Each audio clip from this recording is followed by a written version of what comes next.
Hello, everyone, and welcome to Season 5 of Goddamn Gamecube. If you like our show, please leave us a rating on Spotify and subscribe on YouTube. Thank you, and enjoy today's episode. Hello, everyone, and welcome back to another episode of Goddamn Gamecube. Greg and Riley are your hosts today. Welcome to Spooky Month.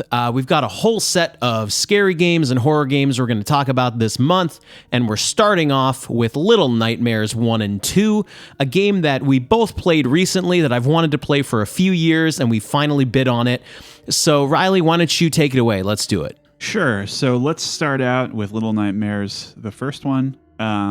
Would you call this a 2.5D kind of adventure game? Yeah, kind of. It's a little bit of horror, a little bit of platforming and puzzle elements. Developed by Tarsier Studios, who also did Little Big Planet. I've never played any of those, but those were pretty popular. Oh, wait, did they make those? Yeah. I didn't know that. So same little kind of guys floating around. I almost feel like we should have covered this before White Shadows, because I feel like White Shadows took some influence from this. I agree, which we'll get into. And so this was also published by Bandai Namco. Okay. So this came out in 2017. You take control of a young girl in a yellow raincoat, I think referred to in official media as Six, though I don't believe they say that at any point during the game. As she attempts to escape a hostile industrial atmosphere populated by strange creatures and nightmarish contraptions. So the basic gameplay loop, similar to popular indie platformer titles like Limbo or White Shadows, kind of a small and vulnerable protagonist needing to outwit and run and hide from these big imposing entities to progress. So what would you say differentiates these games from their peers? And I guess, what do you think of that 2.5D perspective? Do you think that's part of it? Okay. I think there's so much to talk about with Little Nightmares. I think what differentiates this game is it's a purposeful horror game where I don't think Limbo and Inside are. They're just they look kind of spooky, but I don't think they're supposed to be horror games. I think a big part of Little Nightmares is they do a really good job of, I am a kid and the enemies are very big, and the art style is meant to be intimidating. Yeah, like everything around you is huge and you are small. Mm-hmm. I'm not saying that the games like it don't do that, but it's not as emphasized. Right. Where, in Little Nightmares, you also have this sort of real world meets fake world where you have like people-sized objects, but you're tiny. Yeah.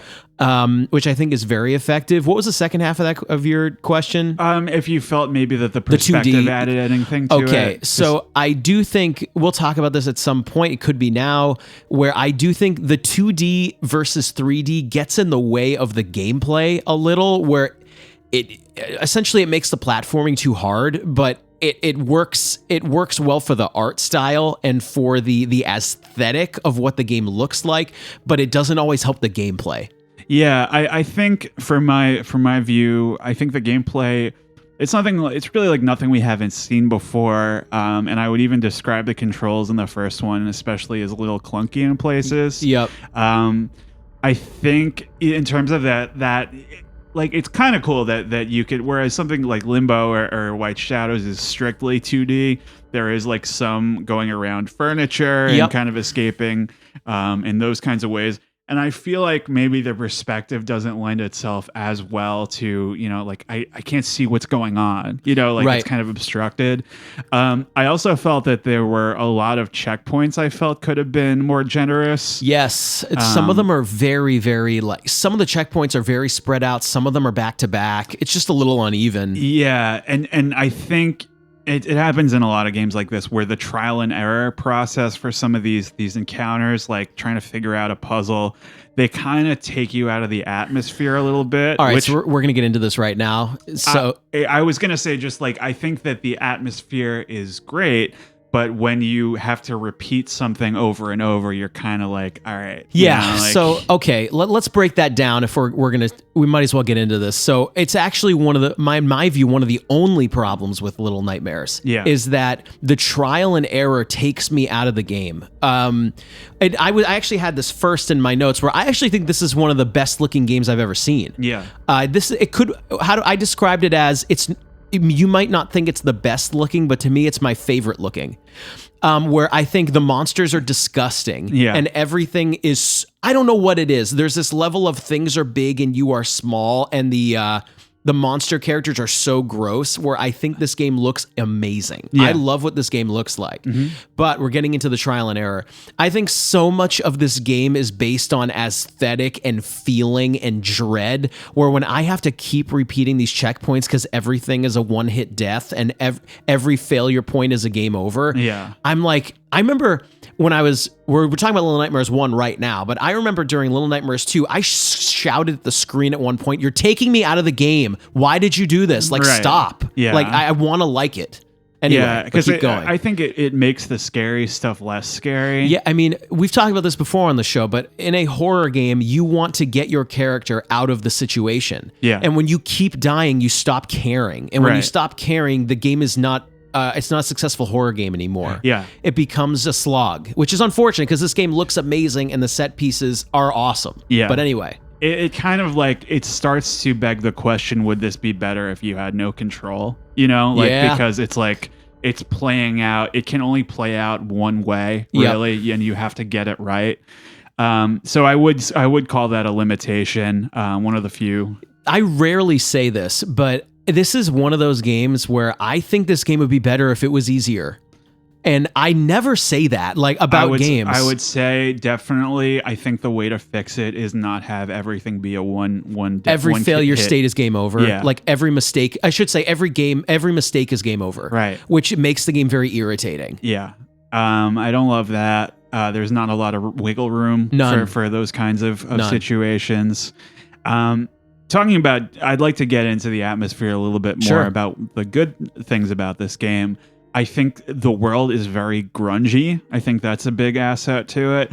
And while it's not clear at first what kind of place you're in, there are rooms with like recognizable purpose, like human purpose, like kitchens, which feel like a nightmarified version, kind of.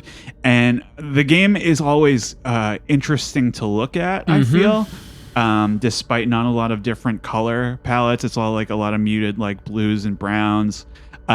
And I think that the occasional lilt of the environment in this one is very disorienting. So I wanted to ask you, maybe this is a little bit of a spoiler question, I guess. When did you realize that your character was underwater? Oh, okay. I think is there a part where you either walk up a chain or go outside? Yes. I think it was then. That was it. But what surprised me greatly was that I was looking at pre-release stuff for this game and they outright announced it. They where you're on a a boat. You are in an underwater like submarine or you're something you're like a cruise ship kind of, right? Or something like that. Some sort of subnautical just it's station or something. I don't think it moves. But I thought it was cool how much there is a lot of like going back and forth, like crates moving and barrels and stuff like that. And at a certain point I kind of asked the question, like, where am I? Yep. And then it eventually reveals it to you. I would say that the score for me, the music is a soft thumbs up. I think it's good. But I would say that even better is the sound design in general. Okay, I'm glad you brought that up. I think what's very effective. Oh, I don't want to bite off. That was almost a pun. I don't want to bite off too much right now. But what I loved were really three parts of the sound design. Yeah. The sound of hunger in your character, which we'll bring up at some point. Yeah. The hunger pangs and the heartbeat was like visceral to me. It like made me hurt a little bit. Yeah. The sound of it being quiet and you breaking something and a boss noticing is awesome.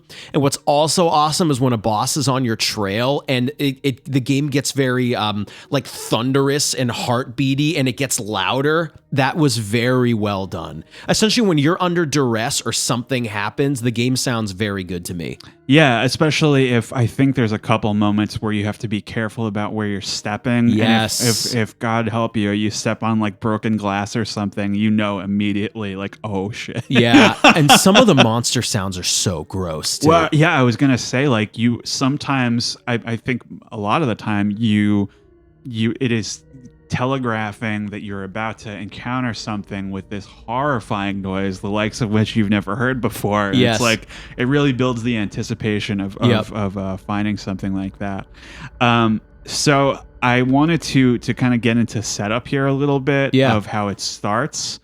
So the story begins with this vision of this mysterious woman in a kimono and what is called I believe it's pronounced No mask, N-O-H, Japanese theater mask. And your character 6 wakes up in a suitcase, which reminded me a lot of White Shadows. Yep. And the early minutes of the game, getting into that sound design, are very quiet. Yep. Very eerie and suspenseful. Just footsteps. Just footsteps. The key points of note here are that there are several what appears to be jailed children in this area. Yes. As well as these small little runaway creatures called gnomes. Yep. That you can hug them and when you do that they help you out with puzzles and stuff. I thought it was cool. And the first few real active obstacles are these big like leeches or whatever, like they're made out of tar or something. Mm-hmm. And there is this very kind of Zelda-y like eye camera that you have to avoid, like a spotlight. Yep. Because it'll turn you into stone if you get caught in its beam.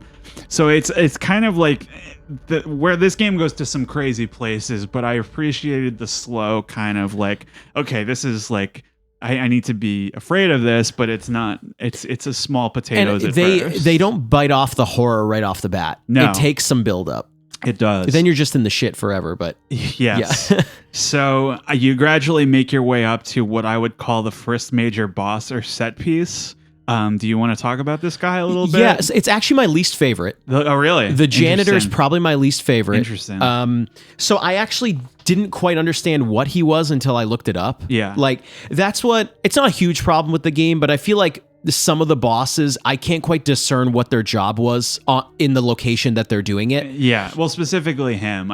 You don't really. I thought he was just like, well, essentially, we'll get into it here. Like, from what I gathered, he's blind but can hear what you're doing. Yes. And he's got really long arms. Yes. And so he can like reach for you in places and that sort of thing. Yeah. So. Do you want me to start here? Like, I have some bits, unless you want to lead. I just wanted to say, I do think he's pretty disturbing looking, and he has a name tag which says Roger. Oh, does he have a name? Yeah. Oh, we should have called him Roger. Okay. It's up to you, but yeah, say your piece.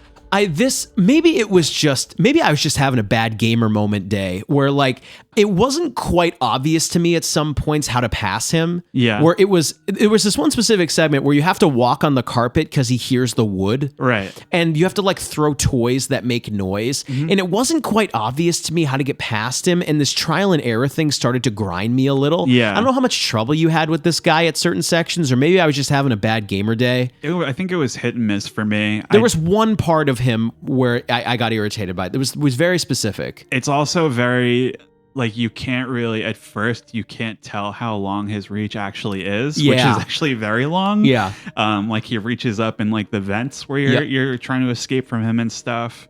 Did you want to bring up that? Did you have that in mind, that moment where you got stuck? So it's so essentially you're in two rooms and you have to walk on a carpet and there's almost like a cage you can hide in. Do you remember this? Yes. There's a couple of moments with him. There's one where like you're in a library, that was fine. You're under the floorboards, whatever, it's fine. This is where you're out in the open. Yeah. And you have to kind of make your way onto carpet and kind of throw toys backwards so they make noise. Yeah.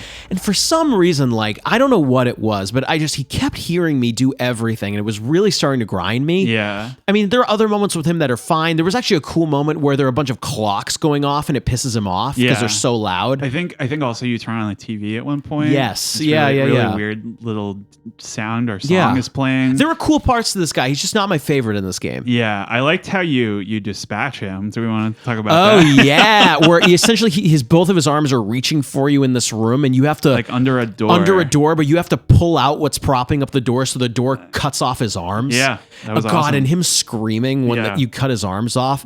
Honestly, this game has some what I would call some really good fuck you moments. Yeah. Really good, like fuck you to the boss, not fuck you to the player. No, yeah. Some really good ones. That really got me. If there was any doubt in dealing with this guy, I was like, fuck yeah. Yeah, fuck you. got rid of his big long arms. So we want to move on to the next segment here. Yeah, I love the next. Well, actually, there's one part with the janitor that I thought was really weird, and I don't know what the significance is. Remember the part with all the shoes? That was awesome. What the fuck was that? Are those his arms, or there's just what the fuck is that? There's a monster in the shoes. So there's. I think we can get into lore conjecture as we go along, but I think the implication is that people are being killed and like all their clothes are being taken from them. Yeah. And so these are like the shoes of all the people they've killed.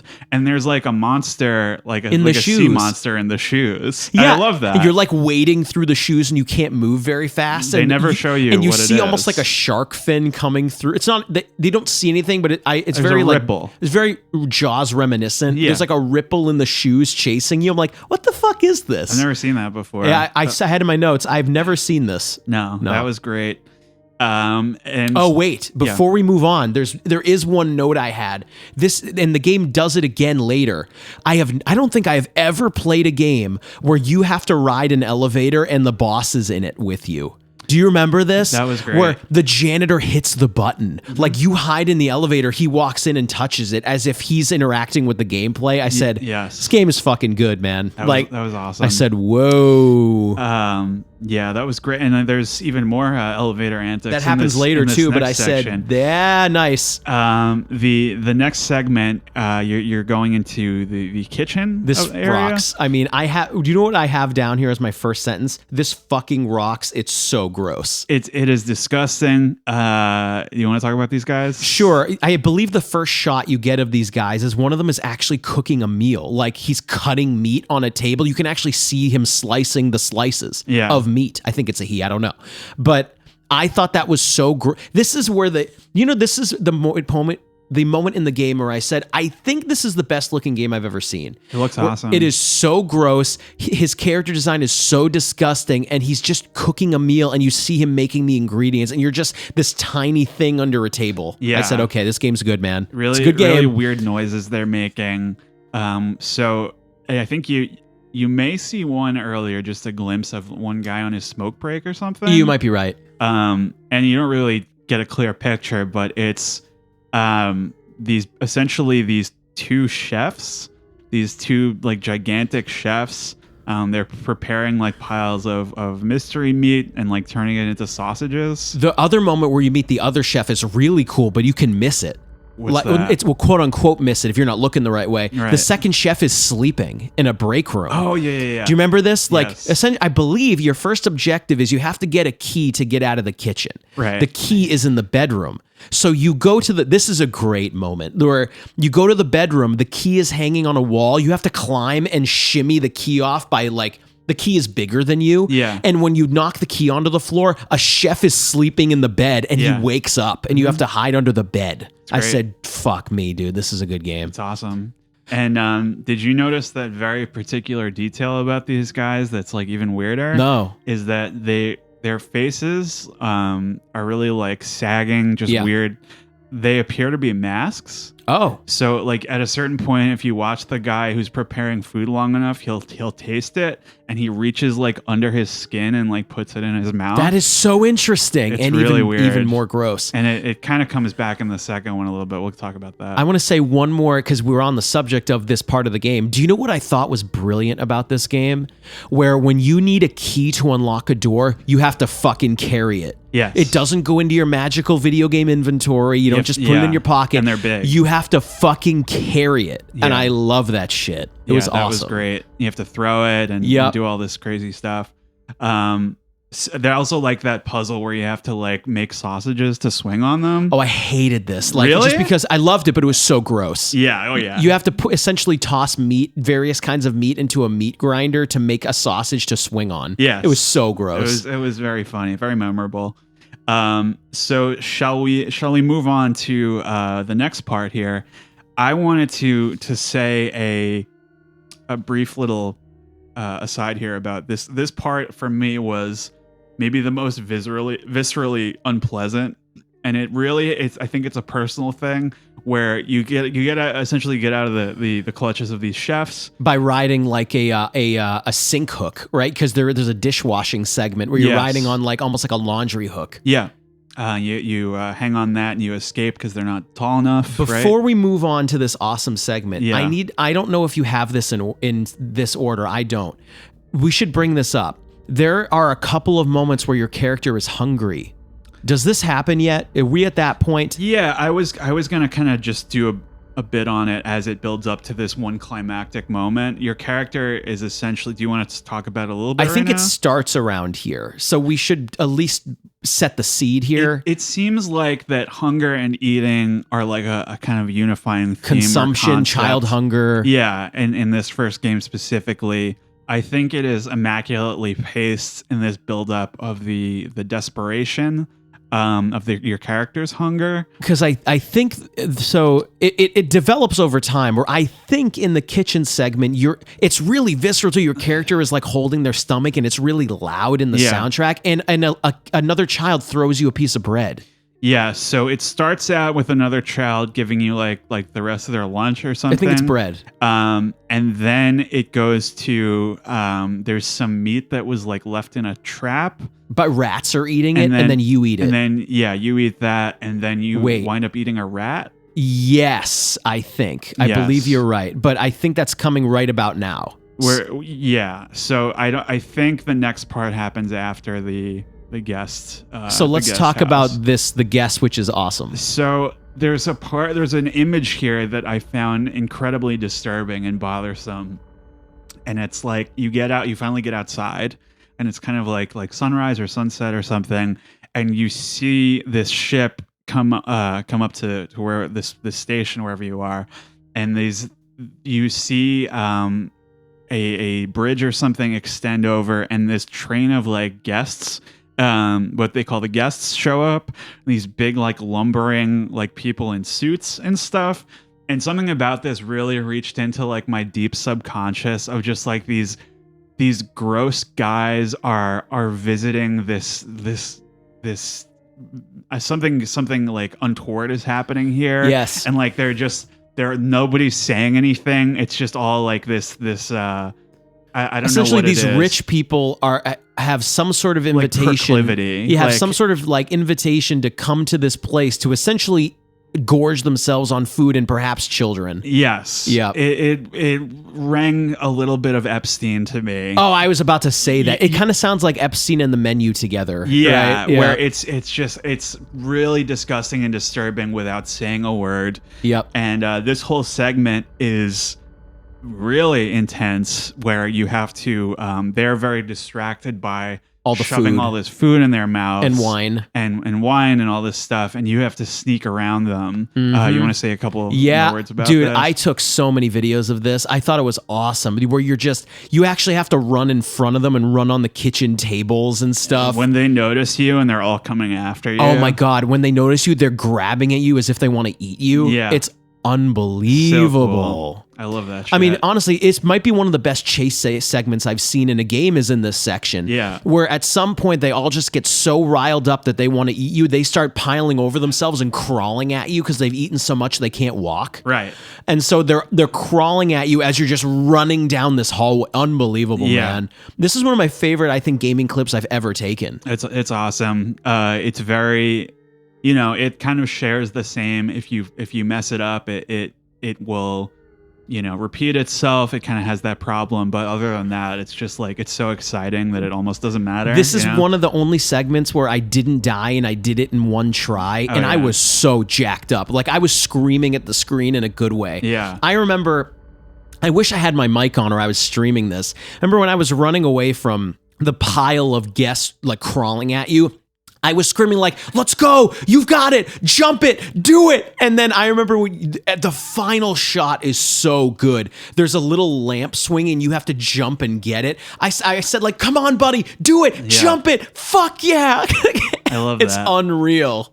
It was incredibly exciting. And so do we want to talk about the kind of the fulfillment of that hunger plot line here a little bit. Well, the fulfillment is the last moment of the game. Well, true, yeah. But then let's talk about the progression here. The turning point, I guess. Yeah, hunger turning point is that your character experiences this hunger pang again, and one of the little gnome creatures shows up and offers you a sausage. Yeah, and it does this incredible, kind of rug pull here, where I thought like the next progression was going to be, oh, now your character's going to eat the sausage of who knows what's in it or whatever, and she eats the little gnome guy. Yeah, this is where I said, "Oh no!" Like, so this is where the game is very clever, where it really starts you off as it's self-explaining, but you're a child.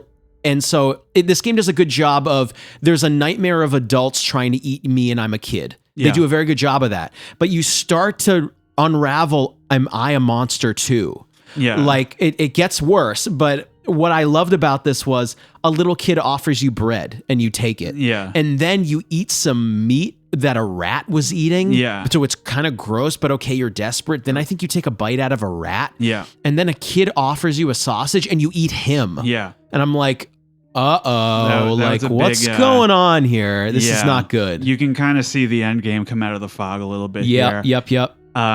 But so I wanted to get your thoughts on this final segment here with the tall figure in the kimono. The lady. Yes. What did you think about this? I love the setup.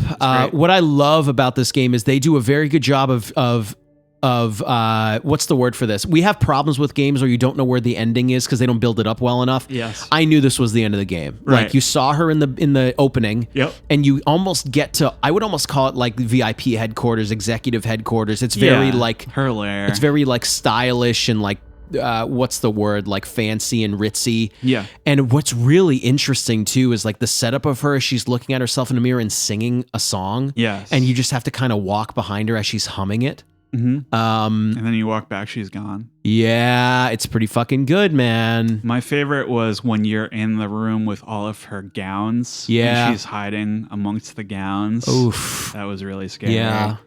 So essentially, like, you eventually get caught by her, and you have to do this Legend of Zelda boss fight. Yeah, it's like one of the only boss fights in the game. I thought it was good. So I thought this was actually, maybe I'm stupid. It took me like 20 minutes of running around to realize you have to pick up the mirror in the side room to start the fight. Oh, yeah. I was running around forever. Like I didn't know what to do. I think because I picked it up by accident. I was I have to use this. I think this boss fight, is fine. It's a cool setup. The room is totally dark and there's a spotlight. Oh, fuck. Of course. It's very Bioshocky shotgun moment where you have to go into the center of the spotlight and she comes at you from various corners and you have to shine the mirror at her, make her look at herself, which was really cool. I was jacked up to it this one. I was fucking screaming in a good way. Yeah. So you beat her by shining light at her, and she's kind of defenseless on the ground. Oh. And what does your character do? Oh my God. I have this in all caps, but keep in mind, I was screaming at the screen. I was cheering my character on in the worst way. Yeah. Do you know, this is what I literally yelled at the screen. I said, oh my God, are you going to eat her? Because you hear the hunger pain. Yeah. Your character's doubled over because they're hungry. I said, are you going to take a fucking bite out of her? I said, do it. Fucking do it. Fucking do it. And you fucking take a bite out of her neck and the game ends. And I literally said, fuck yeah, bon appetit, fuck you, let's go. That was good. But there's also this scene where it seems like this character, the lady, has some kind of supernatural power. Yeah. And your character, absorbs it. Inherits that or something. And when she is walking out of this submarine station, she walks past all the remaining guests and like absorbs like their life force or something. That was kind of interesting. And then it just kind of like she reaches the outside, the sunlight, and it's kind of the end of it. Yeah. So do you want to have do you have any final thoughts before we get into I wanted to talk about the DLC a little bit. Okay. We doing grades after DLC? Yeah. Yeah, sure. So final thoughts on Little Nightmares? Is that it? Sort of the wrap up? Yeah, or specifically the story. Sure. Like, how you felt start to end. Yeah, the progression of the hunger was so interesting. Yeah. I thought, keep in mind, the game starts very cute. child hunger, a kid throws you the rest of their food. Then you start doing kind of gross stuff. Then you take a bite out of a kid. Yeah. And then you take a fucking bite out of the final boss. I mean, honestly, I knew that like my character, they're probably going down an evil path, but I fucking cheered it on. Yeah. I said, fuck yeah. Yeah, I totally agree. So I wanted to just very briefly touch on the DLC. Sure. So I don't want to necessarily say it's worth playing, but it does give you a little bit more lore. Go ahead. So unfortunately, there's a good amount of time spent with your friend the janitor. You are playing as one of there's a couple like children in cages early on. So you play as one of those, and he escapes. And so you're kind of running in tandem with the main character. You kind of like cross paths with her at certain points. But what happens is, so there is a new kind of monster. It's kind of similar to the shoe creature, and they call it the Granny. And she's like this old lady who lives in like the water, like a flooded section, and she'll like reach up and try to grab you. It's pretty, she's a pretty horrifying, awesome monster. And you wind up taking her out by pushing a TV in the water and electrocuting her. Fuck yeah. Incredible stuff. But you run into the lady also, and you see her without her mask, and it is one of those kind of chef faces where it's like all her skin is like hanging off. So it's really questionable like what her deal is too. I get it. So essentially she's wearing the mask and is trying to the final boss makes more sense. You're trying to show her what she really looks like and doesn't want to see it. Exactly. Yep. And the really interesting thing is that when she catches you, she turns you into a gnome. So that's where they come from, is like little kids who have been turned into the gnomes, and you have to do some gnome puzzles as one of those little guys running around and everything. And the chef's kiss, no pun intended, is that at the very end you are the gnome that gives her the sausage. Oh, so it's God. it's the story of that little guy. That gnome. Oh my God. They do a pretty nice job tying everything together for yeah. as gross as it is. This game is such a combination of gross and cute. Yeah. It's a nice little side story. I don't know if it's necessarily worth playing, but it was cool. So I would like to get into total final thoughts and grades on Little Nightmares. Yeah. I think this is an extremely memorable game, really only held back by a couple mechanical shortcomings and a few aspects of games that we've seen a lot before. I heard some criticism about the short length, which doesn't bother me at all. I think that's a silly critique. Like I think any game that you can, I call it from title card to credits, is cool. Yeah, I think it's perfect for this kind of game. I'd definitely play it again. What would you give this one? Okay, I'm very high. I'm going A-. I'm gonna do the same. So for me, we've talked about it enough where there's too much trial and error. Yeah. They demand too much of you from a platforming perspective. Yeah. It's too often. And you know, when you're playing a horror game and there's too much trial and error, you get taken out of the game. I stop giving a shit, then it's not a good game anymore. Yeah. So anyway, for me, it's an A- because in my opinion, it might be my favorite looking game ever, or one of them. Yeah. The set pieces are amazing, and the way they tied together like child hunger and you taking a bite out of stuff and you kind of becoming a bad person is kind of fucking awesome. Yeah. And taking a bite out of the final boss honestly might be one of my favorite final boss moments ever. I've never seen that. It's very like, I get, you could interpret this any number of ways, but it's hard to say like what they're saying about, you know, just cannibalism as a way of expressing like the consumer culture and how you have become a part of it or something. Kind you of. know? You could extrapolate what you want, but it felt thoughtful either way. Very. So A- for that one. A-, absolutely. Great times, definitely play it. All right, so Little Nightmares 2 we're gonna get into now. All right. So this is the same production team. This was released in 2021, 4 years after the original. More recent than I thought. Yeah. So the protagonist of this game is a young boy, I believe, called Mono in some media. Do you know what's funny? Like these characters, I called them my own word because they don't have a name in the game. I called them like Raincoat Girl and Bag Boy. Yeah, Bag Boy. He's wearing a paper bag over his face. Very similar gameplay wise to the first one, so there's not a lot to say there. So this boy, he's wearing a paper bag over his face, and he is sort of plagued by dreams of this eerie hallway and a door with an eye painted on it, which is, I think, like a recurring motif. There's some of that in the original game as well. It's kind of a recurring motif. So this game starts out in the woods, which is a nice kind of change in scenery from the first one. And you rescue this very skittish girl from a cabin, and you are soon set upon by another giant adult called the Hunter. Do you want to talk about the Hunter? I think this is a great segment. I really like it. So what I kind of put together before this was, before you get to the Hunter's cabin, the traps you're escaping are his. Yes. So like bear traps and ways to kill like animals and creatures and that sort of thing. Yeah. So I think the Hunter is awesome. Yeah. There's a little trial and error here, which always bugs me, but him taking shots at you with a shotgun and you have to hide behind boxes is kind of awesome. Because his shotgun is like giant compared to you. It's he's huge and he's just taking shots at you. Like awesome. You're just like an animal. And it's very, very different from anything you saw in the first one. Yes. Yeah. And I loved how you take this guy out. Like, oh my God. Where like you get to like some shed and there's another gun in it, and you and the skittish girl prop the gun up together and shoot him through a door and kill him. Oh my God. It's like such a great like exclamation point on that segment. Remember, what did I say earlier? These Little Nightmares has a lot of good fuck you moments. Oh yeah. Absolutely. Because it like the music and the tension is ratcheting up and it's like bam. And fuck done. you. Done. It's gone. So cool. I mean, we should bring up too that like the co-op gameplay is new. Right? Like with you and the girl? I think, do you think it would have benefited from being able to control the girl?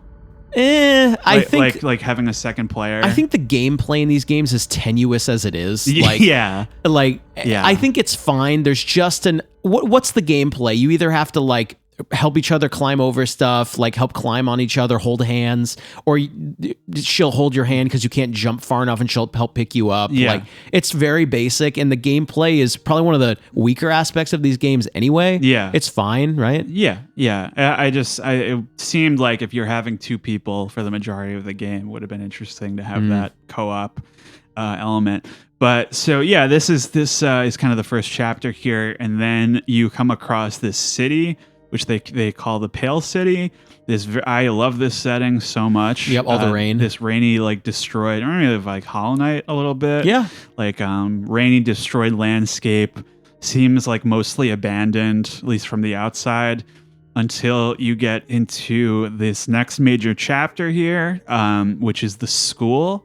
So can we talk about this a little bit? So this is very much a hot and cold section for me. Agreed. So the teacher is fucking awesome. I could not stand, are they called the bullies? What are they called? The clay kids? Oh, yeah. They're part of this, right? Yeah. So I could not stand the clay kid part. Like this drove me up a wall.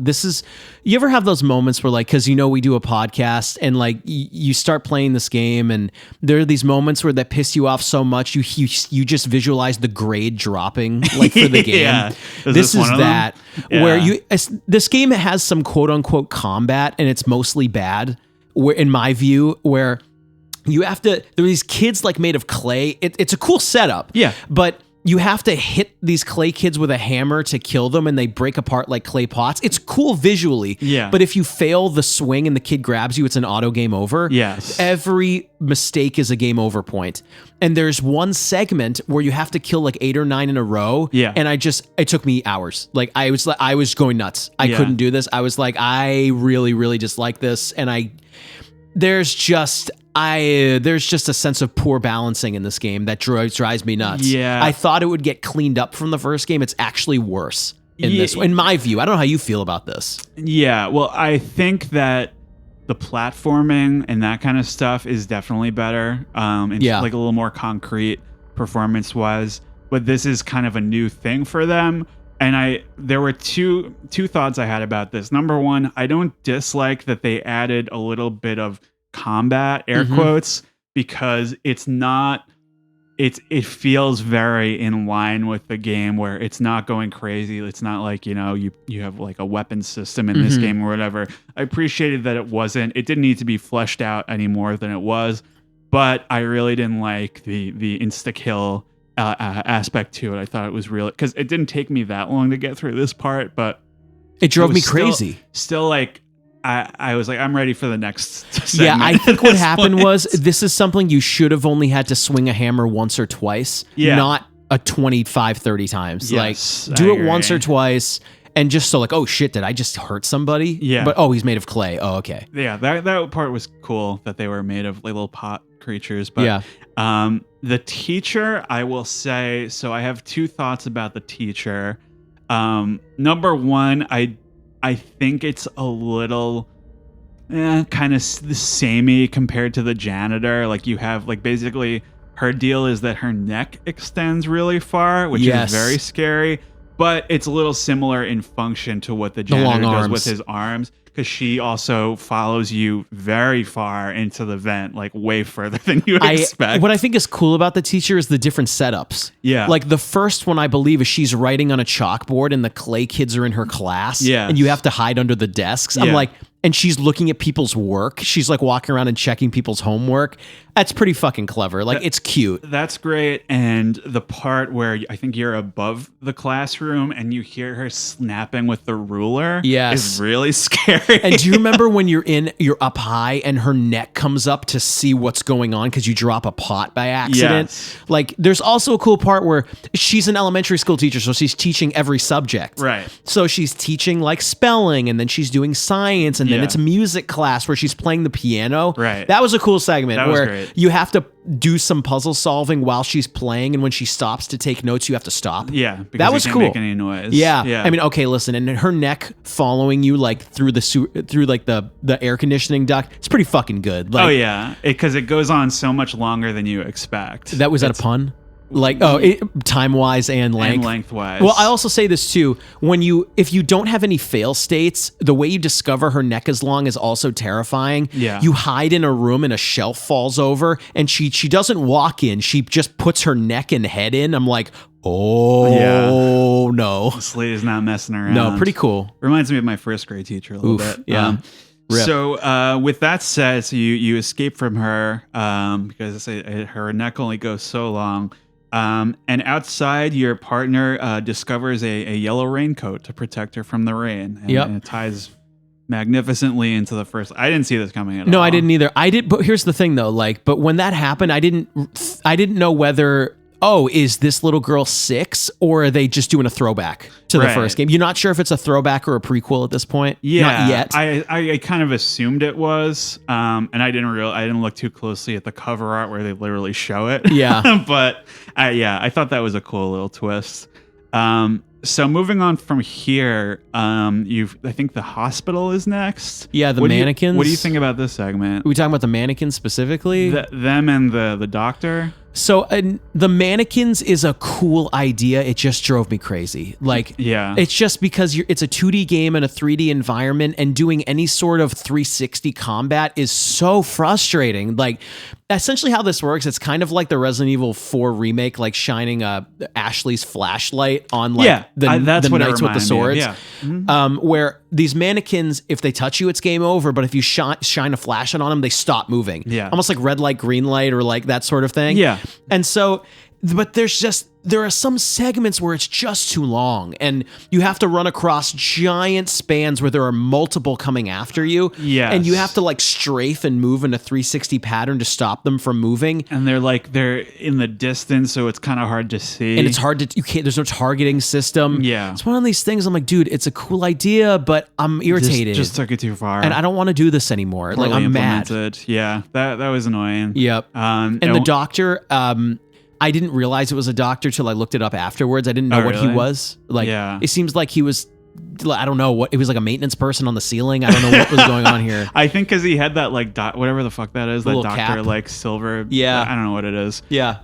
But he was kind of another one where a little bit more of the same, where it's like, we've seen this kind of guy before. It's creepy that he's on the ceiling. It's just like very, janitor, but on ceiling. Yeah.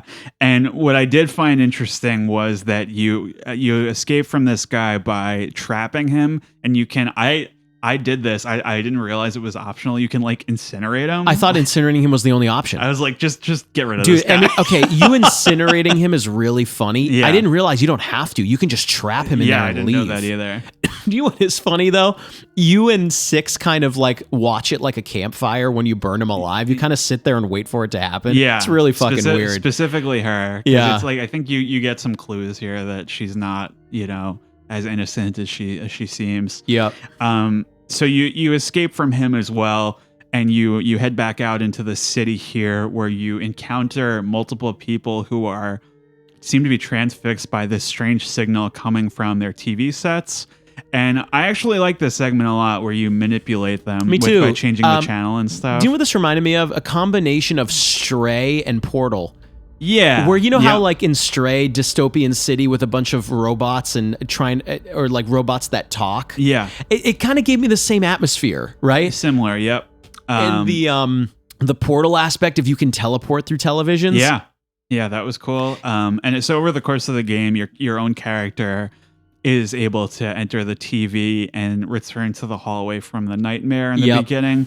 And when they finally open the door at the end, they're confronted by this very tall, thin man who climbs after you through the TV screen and starts pursuing you. This was probably like my favorite guy of the whole game.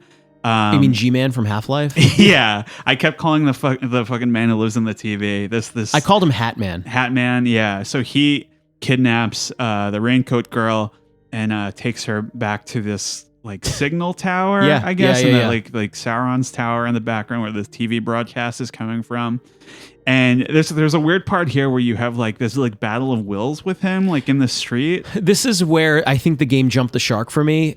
Where I said, "Wait, are you just like using magic on him? Is this like Stranger Things? Like, you're literally like putting the hand out?" Right? Yeah, I didn't know what was happening. I can tell you, I didn't like it. Yeah. I think what happened here is they went too far. It got too weird. Why do you have powers? They never explained why you would even have this, and you just do it. Well, so I was really into when he's chasing you. Yes. And then at this point where you kind of like vanquish him just by like pushing forward, I guess. Yeah. On like the, so it kind of turns into like, I don't know what, but he sort of disintegrates. And something I did like was how to get to the tower, he just kind of like folds the space in between. Like it's not like you don't have to travel there. Mm-hmm. It just kind of shows up.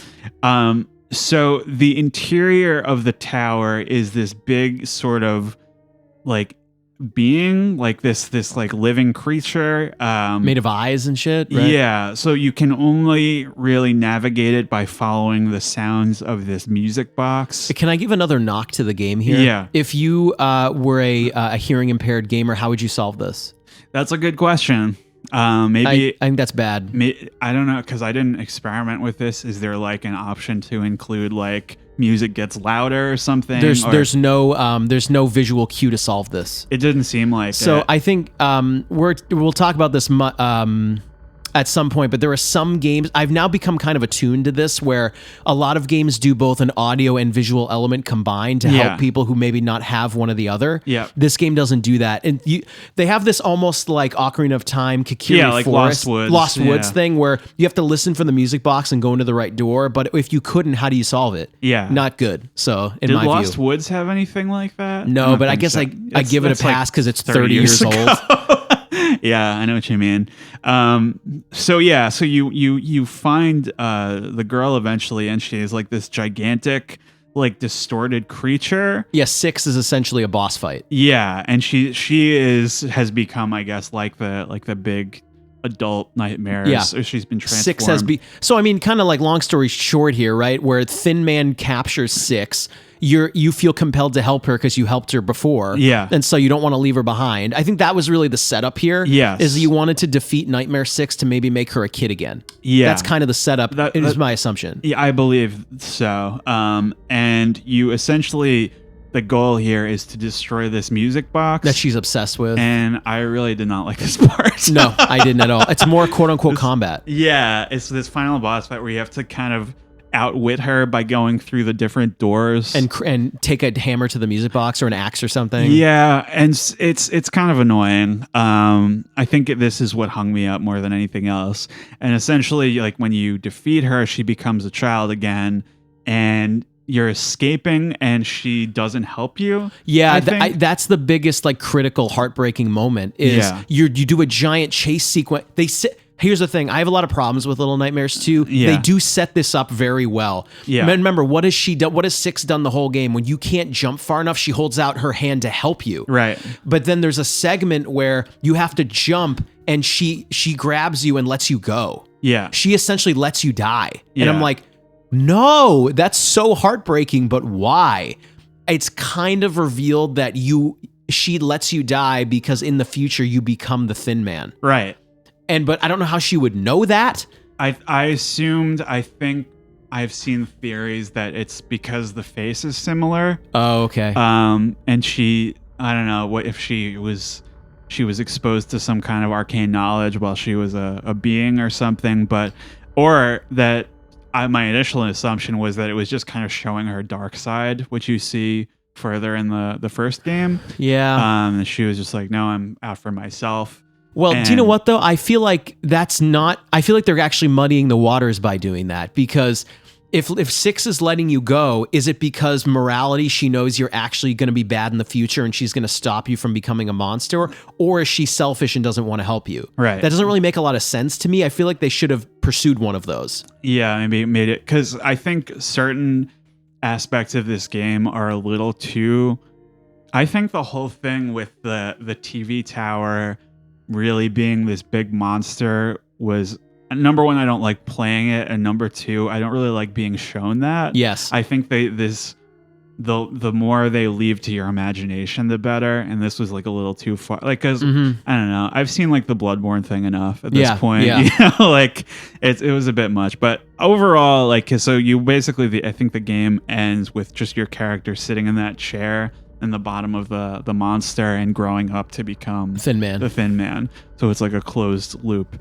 And it's really just kind of like where I felt like the first game had a very clear, well, not completely clear, but at least there was a little bit more visible intent behind the narrative. Mm-hmm. It was just not really there in this one. So the first game is they put more, I think, what's the word for this? More impactful thoughts in your brain, where they show you this pattern of hunger and you take a bite out of a kid and the final boss, which is kind of awesome, but also maybe Six will grow up to be bad, but you don't know yet. Yeah. Maybe it was revenge, maybe it's worse. Yeah. But with Little Nightmares 2, I don't know. You have magic powers and then you defeat Thin Man, but Six lets you go because you become Thin Man. But how would she know that? I don't get it. Where did you get the powers to begin with? Yeah, it doesn't make sense. Like in my view, they jumped the shark in this game when you do like the Stranger Things boss battle with Thin Man. And I don't know.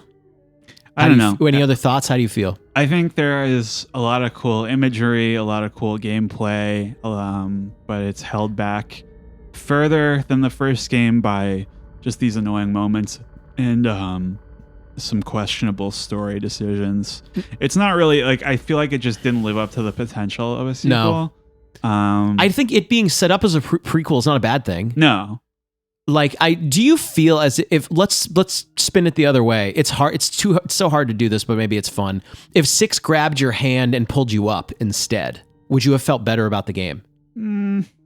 I almost feel like I would have. I don't know. No, I don't think it would have solved the problem. Or you know what? If she let you go, but you don't become Thin Man, she's just bad. That may have put a different thought in my brain. That would have been more interesting, because it would have left the Thin Man as like a mystery. Yeah. And your character a little bit more of a mystery. And I don't know. It just felt like there was no point at the end of this one. There's no point. It was just exactly. like more Little Nightmares, you know, like, I don't know. It's hard for me to kind of backseat drive on it, but I don't know. I think maybe if anything, I would have preferred this was completely disconnected from the first one. They're just anthologies. Just give you a little bit more freedom, because from what I understand, the Tarsier is saying no more Little Nightmares, and Bandai Namco is like, no, we want more Little Nightmares. You know what though? I wouldn't I rarely say this. I liked the first game so much, and the second one to some extent. I wouldn't mind seeing another one. No, I wouldn't either. Do you know what it is? They're also so short. They're very cut and dry. They're very cut and dry. I think they may have put themselves in a corner by making them connected games. Yeah. Do you know what? I'm just kind of going off here. Just ideas are hitting my brain. What if she pulled you up and she acknowledges with you she's going to the ship and you're going to go do something else? Yeah. And maybe the third one is Bag Boy doing something else. I think there's a post credits where she sees like a flyer for the ship or something. Yeah. Well, that's what I mean. They kind of set it up where she's going to go there. Yeah. But what if Bag Boy does his own thing? Yeah. Like I don't know. it's okay. I think it's a little bit better than like, wait, you're becoming evil later, but how would she know that? And this is weird. There's also a couple dangling threads I'd like to mention very quickly is that I believe there are portraits on the ship in the first one of you with the lady. Like who's you referring to? 6. Okay. Like the yellow raincoat girl with the kimono lady. Wow. And it's like, is there some history there? Like what's going on? I don't know if it's just Maybe. like abandoned concept art. There's a lot of that. And also at one point, something I did like about the second one is that you did or didn't. I did. Is that you see more of the outside world. Yes. And I think it lives up for the most part, besides the dumb shit we talked about. I think for the most part, it felt correct. Like this is how the world should look. Like the hunter's cabin in this rainy city. Yeah, just miserable, nightmare shit. And there's something very cool is that when you're in this city, you encounter, it's very quick, a shop or something like a little workshop of those the chef masks, like the skin like just hanging there, and it's like, is this like does everybody need this, like because their faces are like messed up by the TV? So that's why I wouldn't mind a third one. Like, do you know what? Don't connect them. Give me an anthology. Show me more of the world. But the games are so brief. I don't mind every 3 or 4 years. I have 3 or 4 hours of Little Nightmares. Right? It's okay. Yeah. If you have ideas for more scary stuff, that's. You know, like I said, the strength of it is just taking these ordinary things and making them nightmare versions, which I think is great. You have any other thoughts on Little Nightmares 1 and 2? Should we do a grade for the second one? Yeah, I mean, to be honest, I don't know. My initial thought is B-. Do you think that's too low? I'm going with a B because B- is like I tried to like it and I couldn't. I'm going with a B just because I do feel positively towards it, despite I just think it's a couple rungs below the first one. Do you know what's... I don't know. Okay. I'm not saying this as an insult to you. I'm not. You did not convince me. I'm saying B-. Okay. You know what it is? I think for me, when I see a game that has every game has problems. Yeah. But when you have the chance to make a sequel and those problems are actually worse... Yeah, it really sours me. Yeah, where I thought the first game is too frustrating, and this game is even more so. Yeah. In my view, perhaps you had a better time with it than me. I think I have to go B-. I think because for me a B is like good. It's like average. It's like good. it's we liked it. It's a half-hearted thumbs up. Yeah. B- is like I respect it, but no. So I think that's maybe where you're coming from. That's a good way to put it. Yeah. So I don't know. I think they're both very interesting. I think they're both worth playing, even though we've discussed them to death. Yeah. And we'll see about Little Nightmares 3 if it ever happens. You know what? I like the way you put that. You know what I'm going to say for Little Nightmares 2? It is a B- with the asterisk. Yes, you should play it. You should play both. I agree. I think that's all we've got for Little Nightmares. We are going to continue next week. We're talking about fear. So we'll see you guys next time on Goddamn GameCube. Thank you.